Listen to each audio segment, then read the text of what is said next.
Welcome to New Life Live, the premier place to receive free advice from Christian psychologists and counselors for the mental, emotional, relational, and spiritual challenges you face. Since 1988, we've offered compassionate responses that combine God's truth with proven psychological principles to guide you toward healing.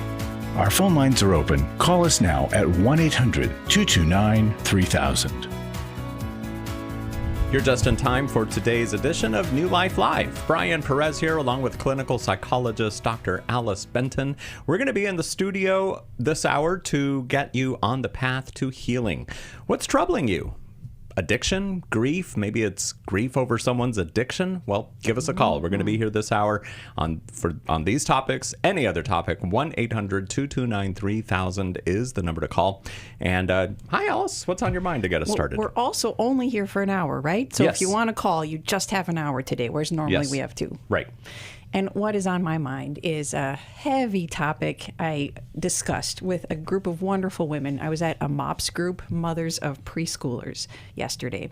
And we were talking about the words spoken by parents. So a Bible verse came to mind about this. Proverbs 18:21. Death and life are in the power of the tongue. And whether your parents generally were able to lift you up and encourage you, or if they had a tendency to put you down, it leaves its mark for a lifetime. So I've had clients tell me what I'll be sharing with you, but also many of the women in the MOPS group could relate to this, unfortunately. When parents told them in their early years, "You ruined my life. Oh. I wish I had never had you. If I could get rid of you, I would. You'll never amount to anything." Now, these are extreme thoughts, and they must come out of overwhelming pain on the part of the parents that are saying them. We can have extreme thoughts as parents because parenting is one of the most difficult jobs. It spreads us so thin, and when you're going on hardly any sleep, your child is screaming and you can't calm them down. All of us can have extreme thoughts about not wanting to be a parent. But if we spoke those words aloud, especially in a repetitive way, it leaves a wounding on our children, and they end up talking about it in therapy even decades later. And at least they're talking about it. Yeah. So I give this as a warning to parents. Be so cautious what you say aloud to your children. And if you have those extreme thoughts, take them to a peer. Talk about them privately with your spouse. It's understandable to have a dislike of your situation as a parent, but don't share that directly with your child. Get the help and support for it, and we can help you with it. And even if you have said those phrases to your children, there's still time to repair. Because a targeted apology, admitting, "I used to say this to you, and I'm so sorry. Tell me how it affected you, and do you still think about it today?" That can bring healing to that deep wound. But we've also had calls on our show, Brian, where a parent says, "My child just overdosed and died, and I didn't get to say to them the thing I've been planning to say. I'd been meaning to apologize." Yeah. And so we don't have unlimited time to repair what we've done. But for now, we have time, and we ask you to act on this, to be motivated. Having godly sorrow about mistakes as a parent is a good thing that should move you to repair. And if you haven't made that mistake, remember that balancing out the critique that we have to give our children, we have to tell them tough truth, point out where they're wrong, but balance it with a whole lot of praise and encouragement. The ratio's 5-1. We need about 5 statements of praise in order to be able to tolerate one critique. Parents, we've got our work cut out for us, but you don't have to do it alone. Let us help. And tomorrow is promised to nobody. So if you need to make an apology to someone, do it today. And if you need help with that, we can help you here at New Life Live. Give us a call. We're going to be in the studio for the rest of this hour, only 1 hour today. So call in quickly, I should say. 1-800-229-3000 is the number to call. If you're watching on Facebook or YouTube, thank you for watching. You can call in too. The number's right there on the bottom of your screen. And make sure to share the video with your friends on your favorite social media platform. We'll be back. I went to Every Man's Battle in 2012. My sexual integrity was not what it should have been. I sought out affairs, whether physical or emotional. Until I came to Every Man's Battle, I didn't understand that would never fill that void. Every day, men struggle with sexual integrity. Impure thoughts, strip clubs, affairs, pornography. The shame and guilt was overwhelming. For over 20 years, New Life Ministries has been helping men regain their integrity through their one-of-a-kind Every Man's Battle Intensive. You will discover what the true root of your pain is, and you will discover how to overcome. You don't have to struggle any longer. Get help in Dallas, Texas, November 7th through the 9th. Call 1-800-NEW-LIFE to register or to find out more. 1-800-639-5433 or online at newlife.com. Enter the code NLL for a discount. Every Man's Battle saved my life. 1-800-NEW-LIFE and the discount code NLL.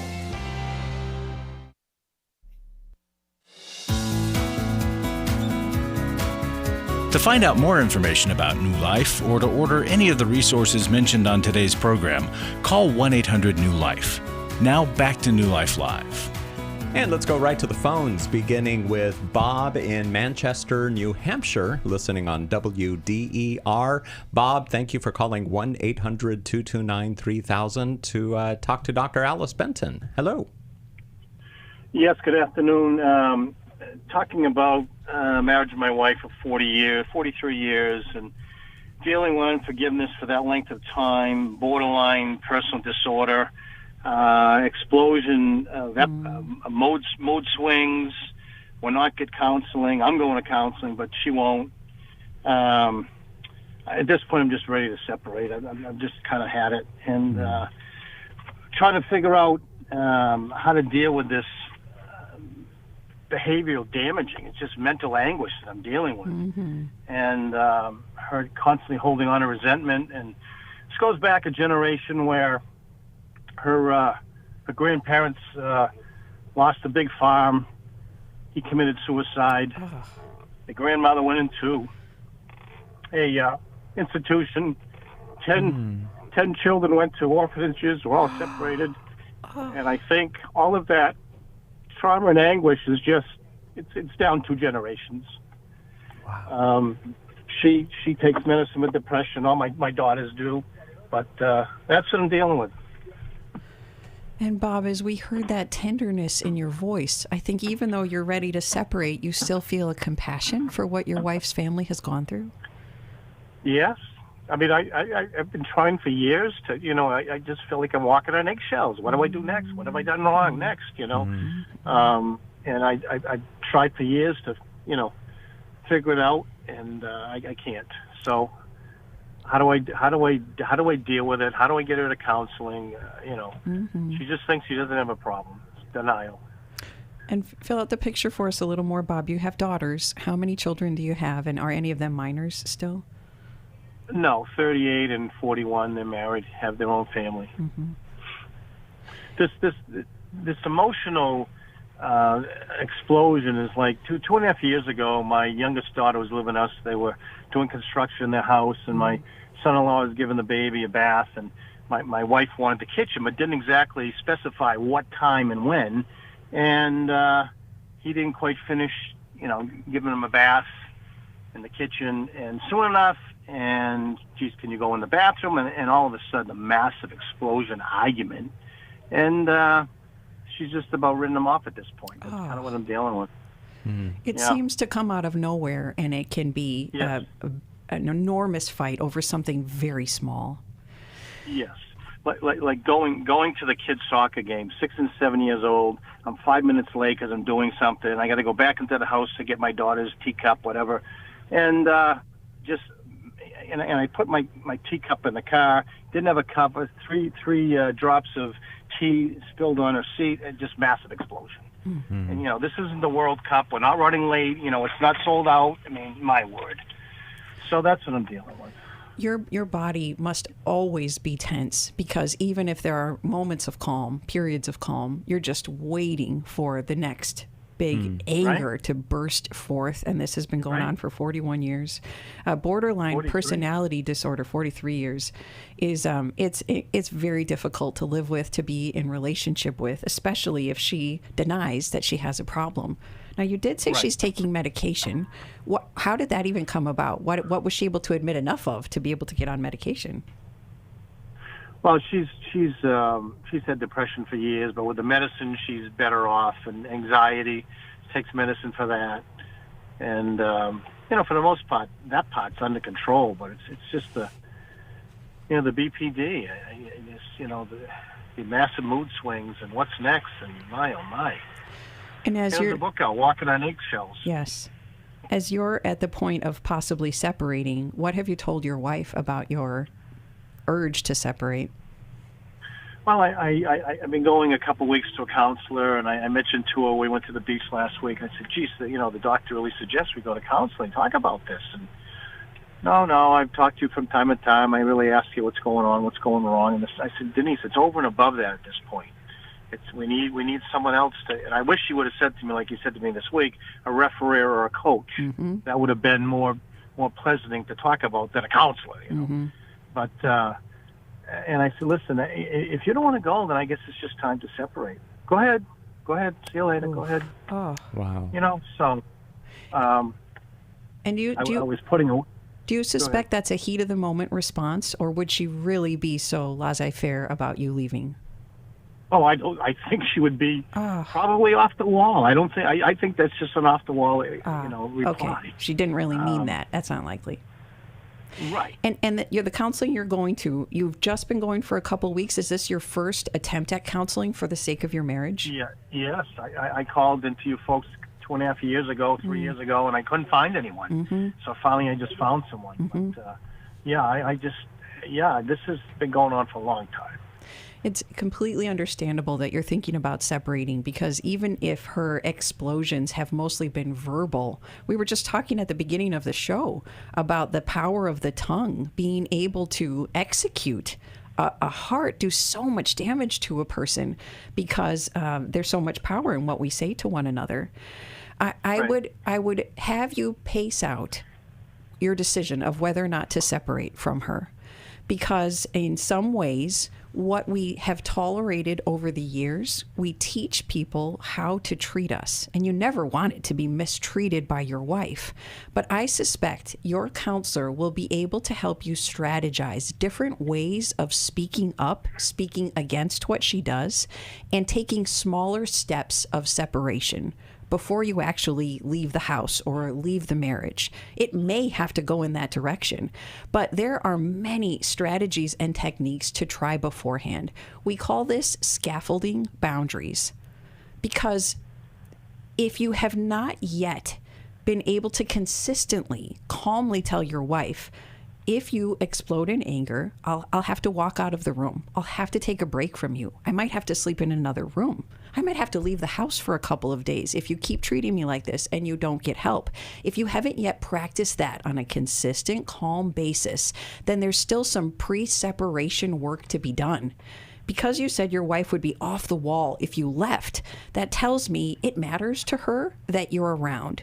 She may actually want you around.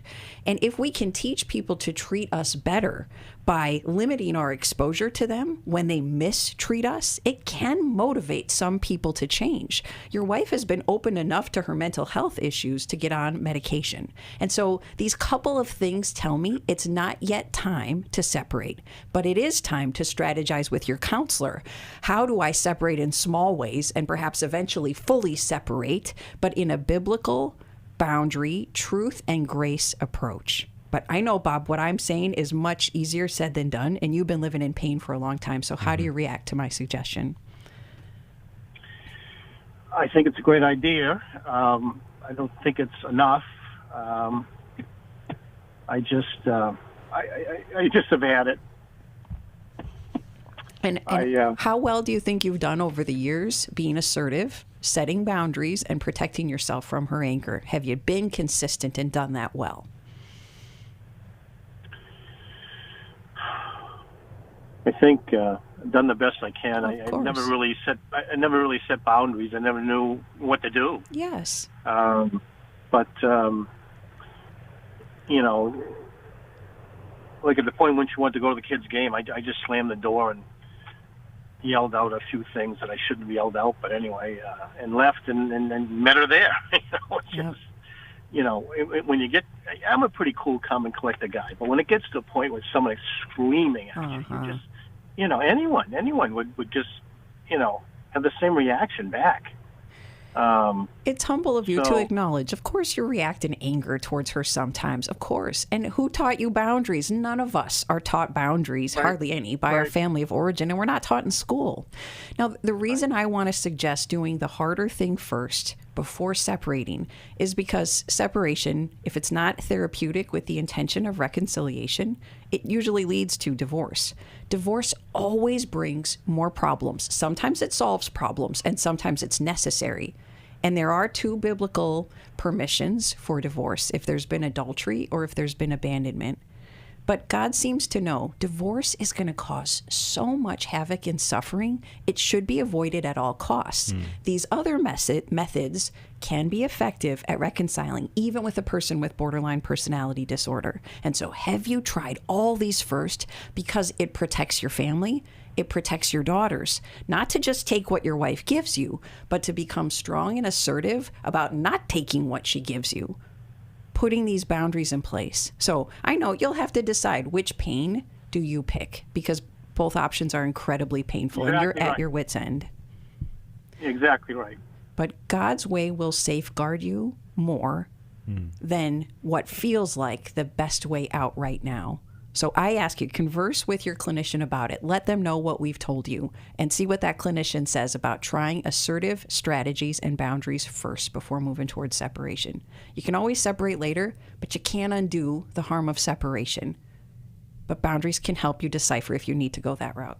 And we're going to send you a copy of the book Boundaries from the newlife.com store, Bob. So stay on the phone. We'll get your address and we'll send that to you. Also, the Intimacy and Marriage Weekend Intensive is coming up later this month, October 17th through the 19th in Dallas. We believe that even in your situation, if you and your wife were able to go, it would greatly benefit you. So check that out at newlife.com or by calling 1-800-NEW-LIFE. Let's talk to Adrielle, listening in Salmon, Idaho on Sirius XM Channel 131. Hello, Adrielle. How can we help you today? Hello. Thank you for taking my call. I recently lost my husband. He was 41. He died in late August. And we have a blended family, so we have 4 kids. My stepson is 16. My son is 11. Our son together is 6. And then our daughter together is going to be 3 this month. So it's been very overwhelming to try to figure out my own grief, but also how to help the kids navigate. And what I've been noticing recently is I used to be a grief support coordinator for a hospice. So I know a lot about the grief process. But with my kids, it's almost like the good thing, the opportunistic thing that they're noticing in all of this is that, well, Dad's not here, and he was the enforcer, and he, drew the line and told them they couldn't cross it, and I was the encourager and the nurturer. And so now what's really overwhelming me is trying to decipher when I should be sensitive and supportive to them, or when they're just pushing boundaries and trying to get away with more things and trying to get me to cater to them. And that part is wearing me out much more than just the grieving, but trying to figure out how to not let them overwhelm me with unrealistic demands and kind of, take advantage of this new season that we're in a way. So all the kids are doing not just his son. I mean, his son probably more so, but the 11-year-old has really high ADHD and oppositional defiance disorder. So he's kind of looking for ways to get away with more things, almost like a carnival now. And the 6-year-old and the toddler, they have their own ways of probably not realizing that they're doing it, but also still kind of being manipulative in some ways, I think, because mom's the nice one, So I don't know. I just don't want to get in over my head with that aspect of it if I don't have to, You're asking you're asking a great question, and what a difficult time for you to be trying to figure this out. That you are widowed so young. Yeah. Oh, Adrielle, how did your husband pass away? He was a government trapper and predator control for the USDA, and the horse fell on his leg and broke it. And then the medical providers did not advise us on clot prevention. So a couple weeks after the accident, 3 large clots went to his lungs. Oh, we are so sorry for your loss. And then now being overwhelmed as a mom to a blended family. We can definitely help you with your question. And thank you for trusting us to call in a time when you're so tender-hearted. Well, we will help you. Yeah, Adrielle, stay on the phone. And if everybody listening and watching, it goes without saying, please keep Adrielle in your prayers and her children. We're going to continue talking to Adrielle when we come back from the break here on New Life Live. If you've got something you need to talk about, give us a call at 1-800-229-3000. Nobody gets married thinking that they're going to get divorced, yet there are so many people that experience divorce. How do we get through it? It can feel like it's the end of your story, but we also know that life goes on. So how do we get the healing that we need? The Moving Forward Hope After Divorce webinar is Thursday evening, October 16th. A live session will offer recovery tips like how to process grief in a healthy biblical way, practical steps for emotional healing after divorce, how to set healthy boundaries.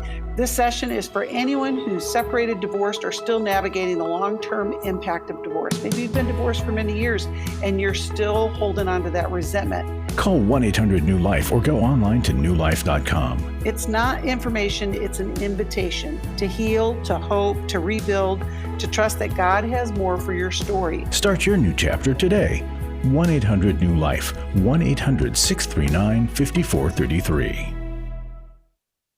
Club New Life changes lives. You guys came along into my life in 2022. That was a really, really difficult year of my life. You can help New Life Ministries provide Christ-centered hope and counseling resources to thousands of people by joining Club New Life today. I began to really process a lot of things that I've needed to for a long time, and y'all were a very big part of that. When you sign up to support us monthly through Club New Life, you'll make a difference in the lives of individuals and families with godly counsel and connection to help. I came out of it having never experienced anything like that, and y'all were there. Join today and help continue the message of hope to a troubled world. I knew I had to keep going, and I joined Club New Life, and y'all have been the resource that has now been a light for my wife and I. Go to newlife.com/CNL, and together we can help hurting people find help and hope in life's hardest places. Keep doing what you do because it makes a difference. newlife.com/CNL.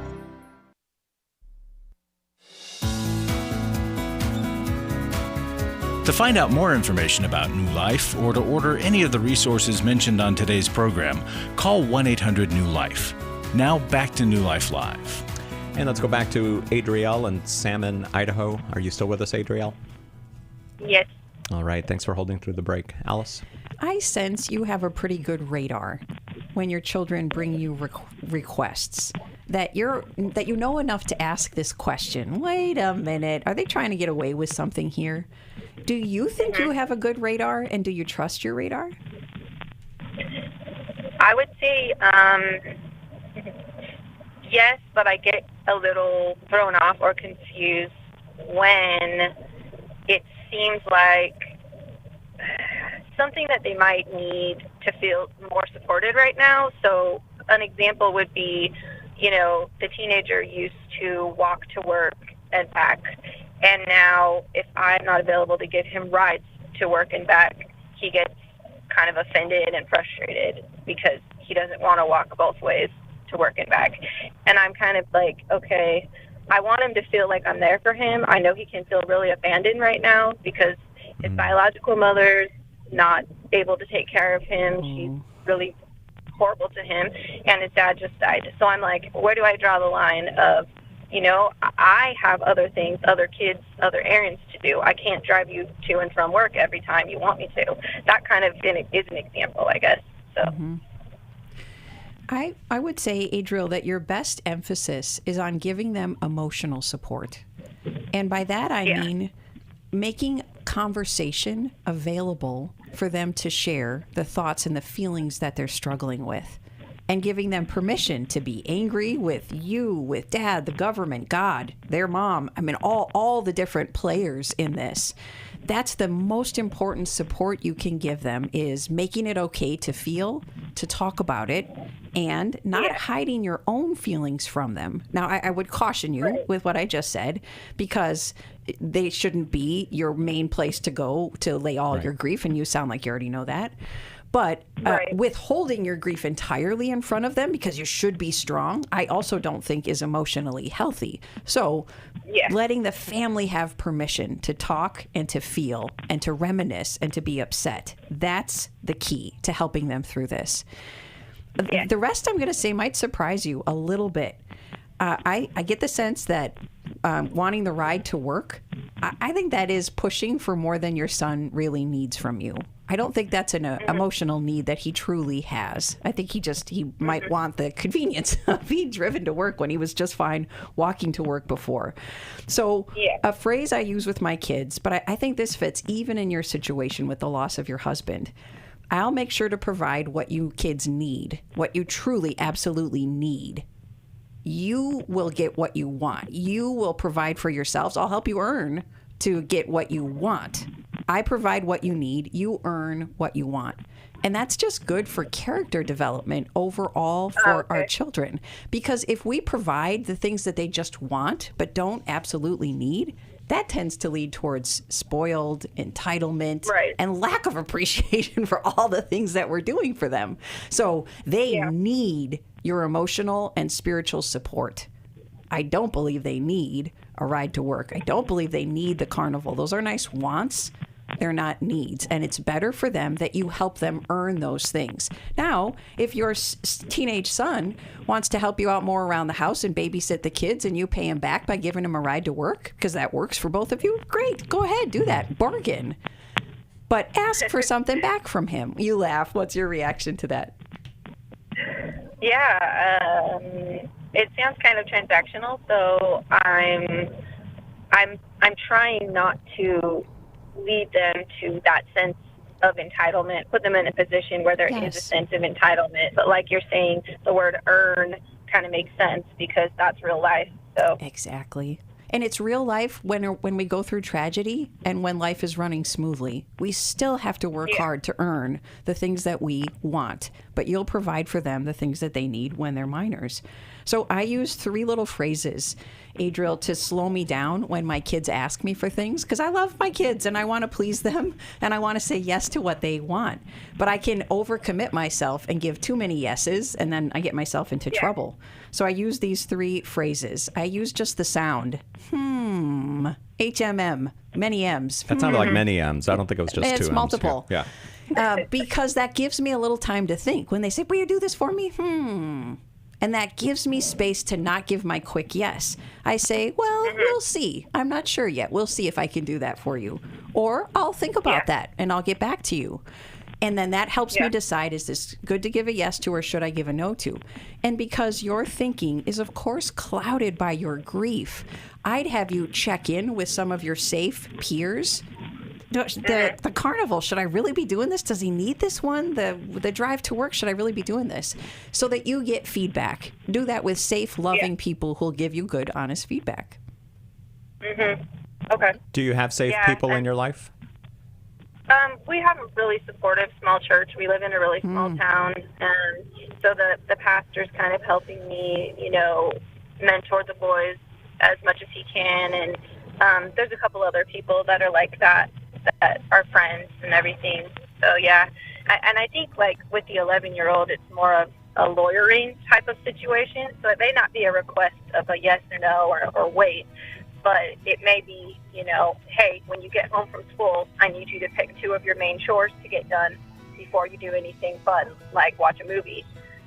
Okay, well, I'm confused, what am I supposed to do exactly? I thought I could do something else. And he'll come up with an alternative idea. I said, no, you pick 2 of your main chores and you do those first before you do anything fun. We're coming up to our break. Did you want to add something really quick, Alice? My son pulls those same tricks on me, so I'll give you one more thought about it when we come back, Adriel. All right, stay on the phone. We'll come back to you. We also want to send you a resource from the newlife.com store, and we're still here for another half hour. Give us a call at New Life Live. I became aware that my husband had had an affair. He was viewing porn on the computer. I was totally unaware of anything like sex addiction. Through the workshop, I truly believe my soul has been restored. The workshop educated me about what sex addiction was. It also gave me courage. I learned how to stand up for myself. Without a doubt, it was the most significant thing that I did. The Restore Intensive is coming to Washington, D.C. November 7th to the 9th. Register online at newlife.com or call 1-800-NEW-LIFE. Enter the code NLL for a discount. That workshop is where I found the tools and the people to heal from this most heartbreaking thing of my life. 1-800-NEW-LIFE and the discount code NLL. Do you need help for life's hard situations? My husband recently said he wanted a divorce. I'm confused on what I should do. I have an eating disorder. New Life Live answers your questions on relationships, grief, addiction, trauma, anxiety, and much more, all from a biblical perspective with our panel of professional counselors and psychologists. I learn a lot from your program. You help so many people. I appreciate your ministry. Whether you listen or watch, there are so many ways to connect with us to ask our panel of counselors a question. Call us Monday through Wednesday at 1 p.m. Eastern, 10 a.m. Pacific at 1-800-229-3000 to ask your question on New Life Live. Or go to newlife.com/radio for other ways to get your question answered. I'm trying to find help. I just want to know how to set boundaries. If it's a sin, what am I supposed to do? Need a therapist or a coach, a resource, or an intensive? Call us at 1-800-NEW-LIFE. That's 1-800-639-5433. 1-800-NEW-LIFE.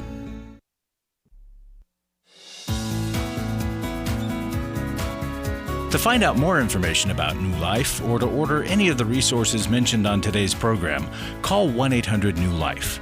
Now back to New Life Live. All right, we're back here on New Life Live. Thanks so much for listening and watching. We've been speaking with Adriel in Idaho, and I think you had one more thought, Alice. My children also pull the, oh, you didn't tell me that. I don't remember. You weren't clear about it. Maybe they're being honest about that, but my radar goes off. And so we've gotten into some habits of putting things in writing so that we all remember what we had agreed to. I just had them sign something the other day for proof. How old are your kids? Oh, we've got 13, 10, and 7. Okay. And they've got some of those lawyerly shrewdness responses to them, too. So I understand that, Adriel. So consider putting things in writing so that they can't use that as an out so easily. And one last thought for you.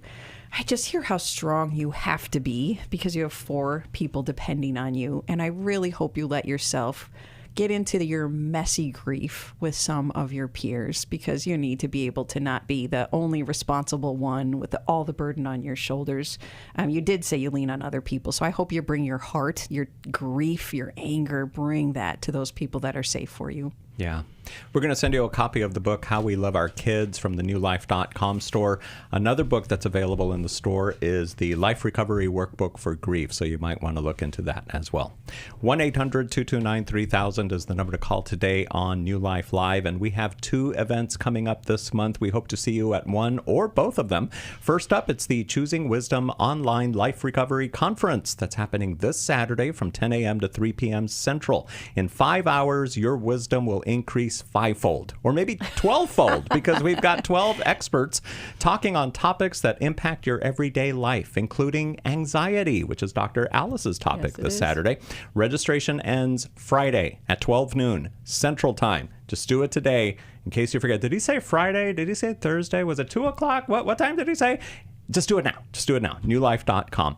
Also, our last Intimacy and Marriage Weekend Workshop of the year starts October 17th in Dallas. If you think your marriage is beyond hope Think again. Take it from attendee Justine, who told us, God took our dead marriage of dried bones and used new life to speak life and hope into an impossible situation.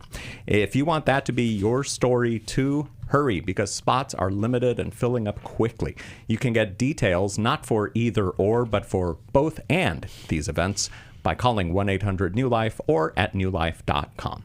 That's catching me off guard that it's the last intimacy and marriage of the year. Yeah. Take advantage of that, please. Can it's you so believe powerful. the year is almost over? That is crazy. All right, Gina, Grand Rapids, Michigan, listening on Sirius XM channel 131. How can we help you today, Gina? Hi. Well, I'm driving and was listening to your program, and I thought, what the heck, I'm going to call. Our son is a drug addict. It started with, he's an athlete, with surgery, pain medicine, and he got addicted to opioids, and then off to college to play sports, and then add alcohol and all the other horrible things that go on at college.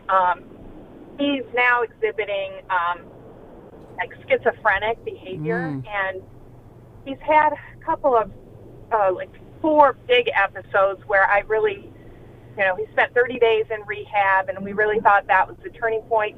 Didn't stick. And then within the last year, he's had 3 different incidents where my husband or I would drop everything and go to where he is and help him, thinking it's usually like a week long, and then we're thinking he's going to go into inpatient for at least 30 days or plus, and then he never finishes or follows through. And then not the last one, but the one, it was a couple months ago, and it literally, he was so scared of hearing the voices that are chasing him and whatever, he ran out in front of a bus, got hit by the bus, with, cracked his skull, and was in the hospital for about a week.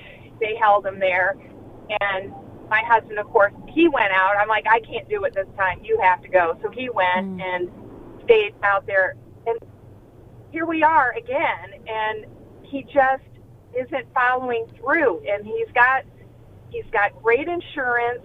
He's got a window of opportunity to go into rehab without it affecting his job or his life in general, and he just won't follow through. And I'm so sad, because all the stories that I've heard about people that have developed schizophrenia through drugs and head injuries and alcohol and whatnot, never a great ending. I haven't heard of one like recovery story. So I feel like this is just gonna go on until he's homeless, loses his job and loses everything. And we're there to support him, but I don't know if you have any magic way of getting him to follow through with the psychiatrist that he'll be meeting with on Monday. He did meet with him on Monday, this past Monday, and we were crossing our fingers and praying that he would, come out of that appointment saying, okay, I'm going to button up my home life and step away for 30 to 60 days. And he didn't. He didn't. So he's got an appointment on Monday with the psychiatrist again, so it sounds like a weekly thing. And we're just wishing that the psychiatrist would say, at least daily outpatient treatment or something. Yeah. Gina, we can understand the agony of parents watching a child deteriorate when he's obviously had some major successes in his life as well. And that his substance use is probably fueling, exacerbating, maybe even initiating some of the schizophrenic behavior that he is dealing with. So this is just a nightmare for you all to have to watch and have limited power to intervene. You told me a couple of surprising things. He has maintained a job through all this? It is amazing, yes, he has. And his boss has been very understanding. He doesn't know everything, but he knows that he's having some mental illness, which is very common right now with that generation. so these businesses, corporations are kind of used to them kids stepping away for a month and then coming back, and at least they allow them to get help. So that's the good thing. He's got his business for the year buttoned up, and he could easily step away for 30 days at least. I mean, I think he could step away for 60 to 90 and still come back to his job. That's incredible that the boss is that flexible. Mm-hmm. Does he also maintain his own life financially? You and your husband don't have to pay for his housing or his bills?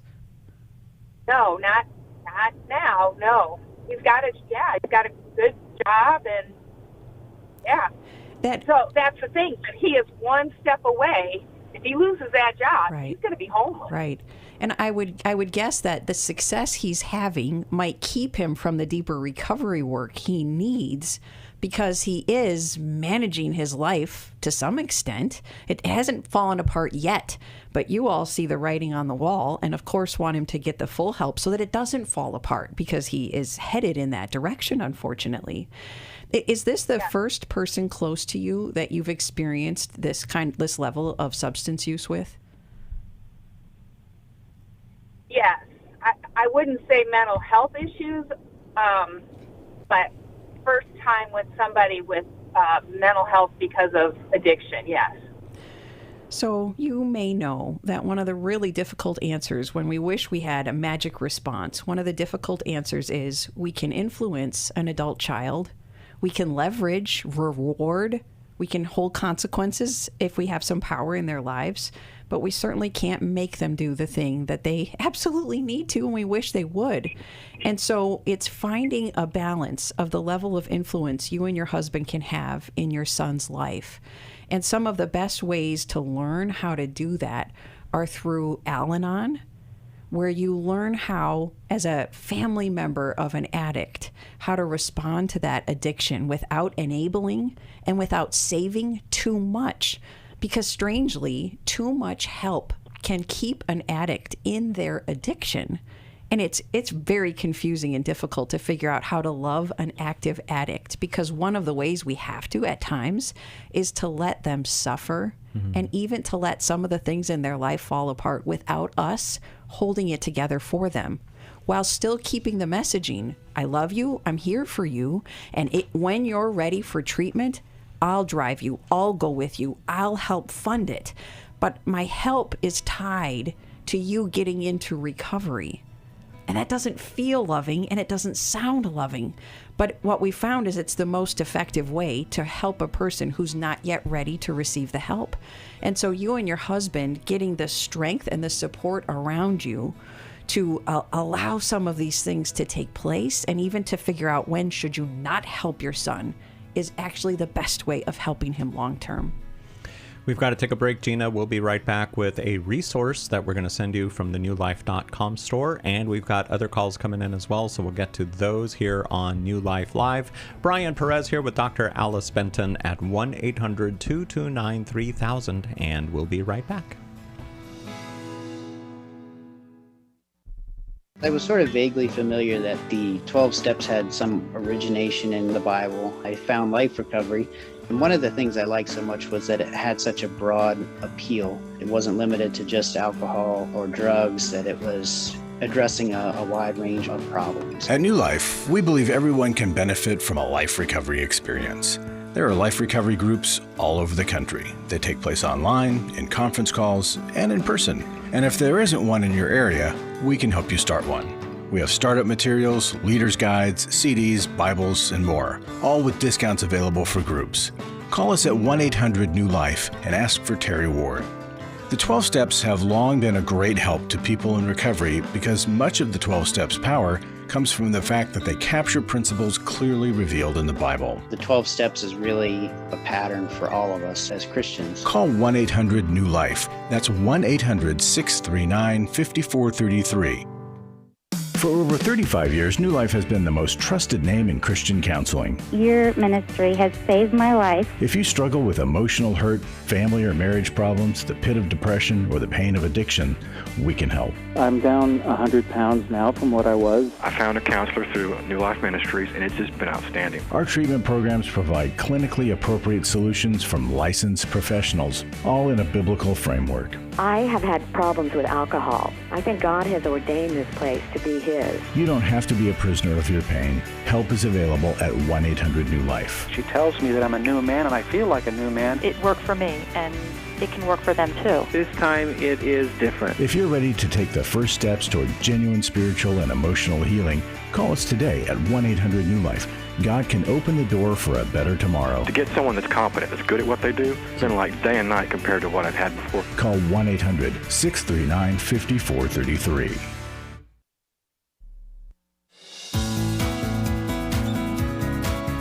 To find out more information about New Life or to order any of the resources mentioned on today's program, call 1-800-NEW-LIFE. Now back to New Life Live. All right, Gina, just for calling in today to New Life Live, we're going to send you a copy of Doing Life with Your Adult Children by Dr. Jim Burns. So thanks so much for calling in today. And Gina, I have worked in the addiction field. And to give you some hope and the strength to receive what I had to say, many of the people who struggled with addiction and then got into sobriety, they said, I wouldn't have gotten there if my family hadn't let me fall further, because I needed to lose things in my life to start to value recovery and know I needed it. So it does work. Susan in Mobile, Alabama, listening on WBHY. Thanks for calling in today to New Life Live. Hi, thank you for taking my call. Yeah. So we have a daughter and a son. Both of them are married. They both have babies. My daughter has been married for 3 years, and this past summer she came home and told us that her husband was wanting a divorce, and she spent the weekend with us. We had some good conversations, and she had decided that she would give him an ultimatum that she's been wanting to go into counseling with him ever since they got married. So it's been quite I believe, probably a rocky relationship.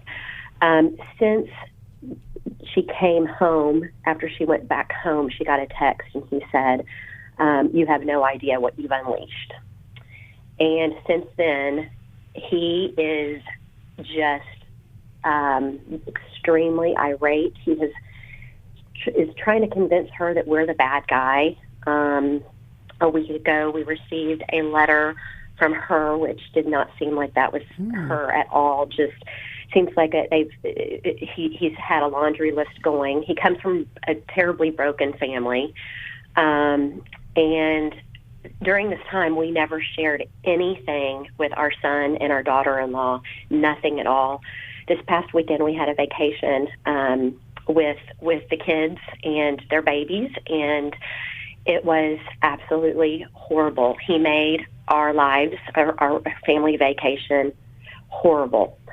My son took him aside, and there again, we never said anything to my son and daughter-in-law, but my son took him aside and asked, what's going on? And he said, your parents are the problem. And my son saw the true colors that of him. So after church on Sunday, we all went to church. My husband asked them if they would like to go to coffee before we all headed back home, and it was the most horrible, angry. There was no love. He said that he came from a background where he wants war, and he will do anything he can to win any war that he goes after. He said all this? Yes, he did. And Susan, what is he accusing you two of directly? Breaking boundaries with our 6-month-old granddaughter, which one was showing up when they asked us not to, and we had apologized. But when she was in labor, we showed up so we could pray with her. And, bless her belly and pray with both of them. And afterwards, she sent me a text saying how wonderful and what a blessing it was that we were there and how much she loved us and how much that meant to her. So we didn't know until we got this letter, and we apologized. We said, oh, my gosh, we didn't know. For 6 months, we never knew that. But was that the only boundary breaking according to him, or was there one other significant complaint?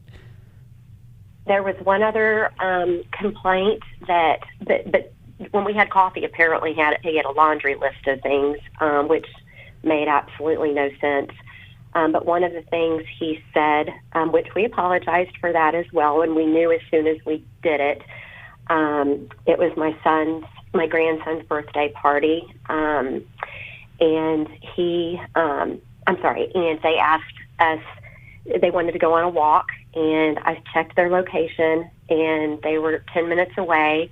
My parents were there, my son, his wife, her mom was there, so there were 5 adults there, and they were 10 minutes away, and our daughter-in-law wanted us to take our grandson to the park so they could finish getting ready.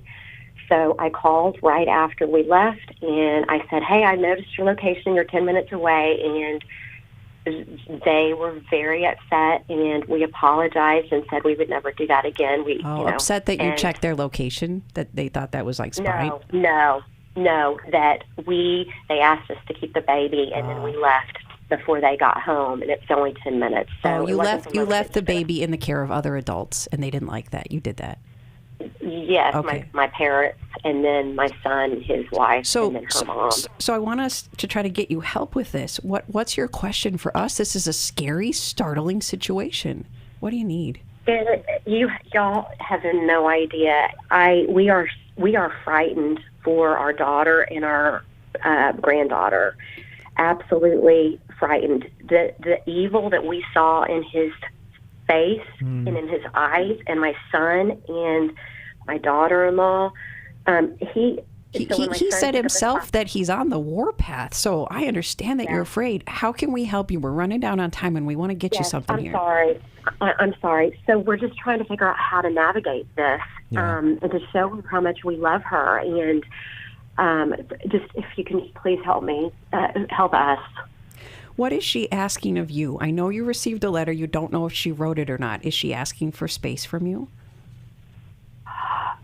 Yes, and he admitted accidentally to my son when they met one-on-one that he's the one that wrote the letter. And her name was on it. Is your daughter trying to save her marriage? She would like to, but I'm telling y'all at this point, I don't know how.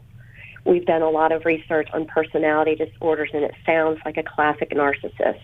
So even though you're not sure if she's the one, or maybe you're sure she's the one, she's not the one asking you for space, she's going along with this letter having been written to you, and she's trying to salvage her marriage. I would be terrified as well if I were in your position, because there's all these warning signs that he's very angry, maybe he's controlling, and he seems to be shifting blame to you, all that doesn't belong to you. Although you admitted there were a couple ways you went against their wishes. I'm glad you can see that you did that. But I would say for the long-term sake of relationship with your daughter, because they might stay together, I would give them space for the time being.